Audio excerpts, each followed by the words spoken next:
क्या आपने कभी जीवन में ऐसा महसूस किया है कि आप एक बहुत गहरी और अंधेरी सुरंग में अकेले चल रहे हैं, जहां दूर दूर तक कोई रोशनी की किरण नहीं है, जहां आपके अपने भी पराये हो गए हैं, सारे दरवाजे बंद हो चुके हैं और आपके भीतर की सारी हिम्मत अब जवाब दे चुकी है? क्या कभी आसमान की तरफ देखकर आपने यह शिकायत की है कि हे ईश्वर, तूने मुझे ही इस दर्द के लिए क्यों चुना? अगर आपके भीतर भी आज यही खालीपन और यही खामोशी है, तो यकीन मानिए, यह संदेश आज किसी इत्तेफाक से आप तक नहीं पहुंचा है।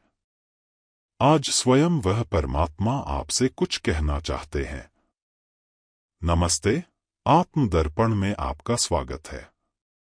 एक ऐसा दर्पण जहां हम बाहर की दुनिया का शोर नहीं, बल्कि अपनी आत्मा का मौन सुनते हैं।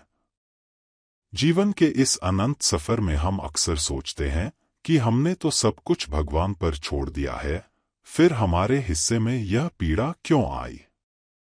लेकिन क्या हमने कभी इस बात की गहराई को समझा है कि सब कुछ ईश्वर पर छोड़ देने का असली अर्थ क्या है? क्या सिर्फ अपने दोनों हाथ बांधकर किनारे पर बैठ जाना और लहरों के शांत होने का इंतजार करना ही समर्पण है? बिल्कुल नहीं। प्रकृति का एक बहुत ही शाश्वत और अटल नियम है। इस ब्रह्मांड की सबसे बड़ी सच्चाई यह है कि ईश्वर भी उसी की मदद करते हैं जो अपनी मदद स्वयं करता है। परमात्मा ने इस सृष्टि में हर जीव के लिए भोजन का प्रबंध किया है, लेकिन वह उस भोजन को सीधे किसी पक्षी के घोंसले में नहीं डालता। उस नन्हे से पक्षी को भी अपने पंख फैलाने पड़ते हैं, हवाओं का सीना चीरकर अनंत आसमान में उड़ान भरनी पड़ती है। ईश्वर आपको बीज दे सकते हैं, उपजाऊ जमीन दे सकते हैं, बारिश और धूप दे सकते हैं, लेकिन उस बीज को बोने के लिए, जमीन को सींचने के लिए जो पसीना बहाना है, वह आपका अपना कर्म है। जरा महाभारत के उस कुरुक्षेत्र को याद कीजिए। क्या त्रिलोकीनाथ श्री कृष्ण चाहते तो अपने सुदर्शन चक्र से एक पल में उस युद्ध को समाप्त नहीं कर सकते थे?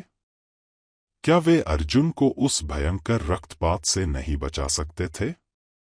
बिल्कुल बचा सकते थे। लेकिन उन्होंने ऐसा नहीं किया। उन्होंने अर्जुन से कहा कि हे पार्थ, शस्त्र तुम्हें ही उठाने होंगे, बाण तुम्हें ही चलाने होंगे। कर्म के इस युद्ध क्षेत्र में लड़ना तुम्हारा अपना काम है, मैं तुम्हारे हिस्से का युद्ध नहीं लड़ूंगा। लेकिन अगर तुम अपने कर्म को पूरे मन से करते हो और उस कर्म के परिणाम को मेरे चरणों में सौंप देते हो, तो मैं तुम्हारा सारथी बन जाऊंगा। विचार कीजिए, एक सारथी क्या करता है? वह युद्ध नहीं करता, वह बाण नहीं चलाता, बल्कि वह रथ की डोर अपने हाथों में थामकर उसे सही दिशा में ले जाता है। ठीक इसी तरह, जब आप जीवन के कुरुक्षेत्र में हार मानकर नहीं बैठते, जब आप अपनी तरफ से अपना 100% प्रयास करते हैं, तो भगवान आपके जीवन के सारथी बन जाते हैं। आप बस अपना कर्म करते जाइए, आपके जीवन के रथ को हर खाई, हर दलदल और हर तूफान से सुरक्षित निकालकर ले जाने की जिम्मेदारी उस माधव की हो जाती है। लेकिन हम इंसानों की विडंबना यह है कि हम अपने जीवन की छोटी छोटी सफलताओं पर अहंकार से भर जाते हैं। हमें लगने लगता है कि यह सब मेरी अपनी बुद्धि, मेरी अपनी क्षमता और मेरी अपनी ताकत का नतीजा है। और जब तक यह मैं हमारे भीतर जीवित रहता है, तब तक परमात्मा सिर्फ एक मूक दर्शक बनकर हमारे इस खेल को देखते रहते हैं। भगवान आपको उस आखिरी किनारे तक जाने देते हैं जहां आपके सारे विकल्प खत्म हो जाएं। वे आपके अहंकार के पूरी तरह से टूटने का इंतजार करते हैं। और जब आपको लगने लगता है कि अब सब खत्म हो गया है, जब आपकी आंखों में सिर्फ आंसू होते हैं और आप थक कर अपने घुटनों पर गिर पड़ते हैं, ठीक उसी पल एक बहुत बड़ा चमत्कार होता है। यही वह पल है जिसे पूर्ण समर्पण या शरणागति कहा जाता है। इस शरणागति का सबसे बड़ा और सबसे गहरा उदाहरण हमें द्रौपदी के जीवन में मिलता है। याद कीजिए भरी सभा का वह दृश्य जब द्रौपदी का चीरहरण हो रहा था। उस वक्त द्रौपदी ने सबसे पहले मदद के लिए किसकी तरफ देखा? उसने अपने उन 5 शक्तिशाली पतियों की तरफ देखा जिन पर उसे बहुत गर्व था, लेकिन वे सिर झुकाए बैठे थे।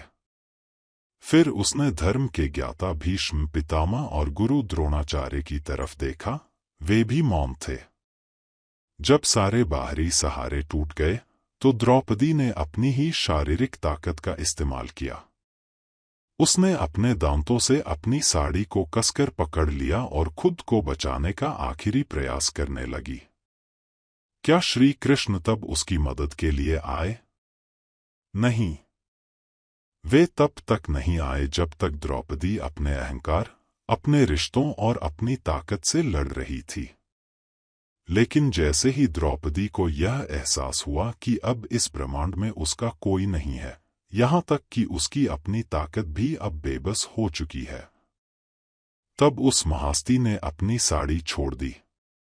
उसने अपने दोनों हाथ हवा में उठा दिए, अपनी आंखें बंद की और अपनी आत्मा की सबसे गहरी पुकार से कहा, हे गोविंद, हे द्वारकाधीश, अब मैं सिर्फ तेरी हूं। और मेरे दोस्त, जैसे ही उसके दोनों हाथ उठे, जैसे ही उसका समर्पण 100% हुआ, उस परम शक्ति को आने में एक क्षण की भी देरी नहीं लगी। साड़ी इतनी लंबी हो गई कि खींचने वाले के हाथ लहूलुहान हो गए और वह थक कर गिर पड़ा, लेकिन द्रौपदी का सम्मान सुरक्षित रहा। यही है पूर्ण समर्पण का विज्ञान। समर्पण का अर्थ यह नहीं है कि आप कमजोर हैं। समर्पण का अर्थ यह है कि आपने ब्रह्मांड की सर्वोच्च शक्ति के सामने अपनी छोटी सी मैं को विलीन कर दिया है। जब तक आप अपने हाथ पैर मारते रहेंगे, जब तक आप अपने दिमाग से गणित लगाते रहेंगे कि मैं इसे ऐसे ठीक कर लूंगा, तब तक वो दूर खड़े मुस्कुराते रहेंगे। लेकिन जिस पल आप अपने दोनों हाथ उठाकर कहेंगे कि हे कृष्ण, मैंने अपना पूरा प्रयास कर लिया, अब मेरी समझ काम नहीं कर रही, अब इस जीवन की नाव की पतवार सिर्फ तेरे हाथों में है, मेरी हर हार तेरी, मेरी हर जीत तेरी। जब यह पुकार आपके भीतर से निकलती है, तो यही उनका वचन है, श्री कृष्ण सदा सहायते। वे हमेशा सहायता करते हैं। जब आपकी अपनी शक्ति का अंत होता है, वहीं से परमात्मा की दिव्य शक्ति का आरंभ होता है। लेकिन याद रहे, उनकी मदद हमेशा वैसी नहीं होती जैसी हम उम्मीद करते हैं। वे हमेशा आपके हालात नहीं बदलते, बल्कि वे आपको भीतर से इतना बदल देते हैं, इतनी गहरी शांति और इतनी आंतरिक शक्ति दे देते हैं कि जो पहाड़ कल तक आपको डरा रहा था, आज आप मुस्कुराते हुए उस पर चढ़ने लगते हैं। इसलिए अगर आज आप टूटे हुए हैं, तो उस दर्द को ईश्वर का प्रसाद समझकर स्वीकार कर लीजिए। अपने प्रयास कभी मत छोड़िए, अपना कर्म करते रहिए, लेकिन परिणाम की चिंता को हमेशा के लिए त्याग दीजिए। उस माधव को अपने जीवन का सारथी बनने दीजिए। उन पर अगाध विश्वास रखिए कि वे जो भी करेंगे, वह आपकी आत्मा के सर्वोच्च कल्याण के लिए ही होगा। क्योंकि श्री कृष्ण सदा सहायते। वे कल भी आपके साथ थे, वे आज भी आपके भीतर हैं, और वे हमेशा आपके मार्गदर्शक रहेंगे। बाहर की दुनिया बहुत देखी, अब देखिए अपना सच, सिर्फ आत्मदर्पण में। आत्मदीपो भव। अपना प्रकाश स्वयं बने। अगर आज इस विचार ने आपकी आत्मा को छुआ है, तो इस आत्मदर्पण परिवार का हिस्सा बने। चैनल को सब्सक्राइब करें और कमेंट में जय श्री कृष्ण लिखकर अपने जीवन की डोर उन्हें सौंप दें। धन्यवाद।